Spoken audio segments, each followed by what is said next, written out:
പ്രിയ സഹോദരങ്ങളെ, ഞാൻ എൻ്റെ വീടിനെ ഏറ്റവും വലിയൊരു ആരാധനയോ ആക്കി തീർക്കാൻ ആഗ്രഹിക്കുന്നു.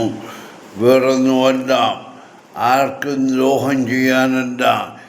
ഇവിടെ പ്രാർത്ഥനയും ഉപവാസവും മാത്രം, അല്ലാതെ വേറൊന്നുമില്ല. എൻ്റെ വീട്, അതായത് ദൈവം പറഞ്ഞ എൻ്റെ ആലയം, പ്രാർത്ഥനാലയം എന്നതുപോലെ സഹോദരങ്ങളെ, ഈ വീടിനെ ഞാനൊരു പ്രാർത്ഥനാലയമാക്കുകയാണ്. ഞാൻ ആർക്കും ദ്രോഹം ചെയ്യാനല്ല. പക്ഷെങ്കിൽ ഇവിടെ ആരാധിക്കാനൊരു ദൈവം ഉണ്ടായിരിക്കും.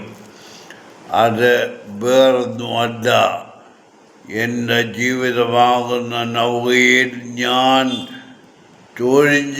തുഴഞ്ഞ് പോയപ്പോൾ എനിക്ക് കിട്ടിയ അനുഭവങ്ങളുടെ വെളിച്ചത്തിൽ ഞാൻ നിങ്ങളെ എൻ്റെ വീട്ടിലേക്ക് ക്ഷണിക്കുന്നു. വേറൊന്നുമല്ല, നന്മയെന്ന് മാത്രം, അല്ലാതെ വേറൊന്നിനും വേണ്ടിയല്ല. നമുക്കൊരുമിച്ച് പ്രാർത്ഥിക്കാം. പ്രാർത്ഥനയെ കേൾക്കുന്ന ദൈവമുണ്ട് എന്ന് നിങ്ങൾ മനസ്സിലാക്കുകയും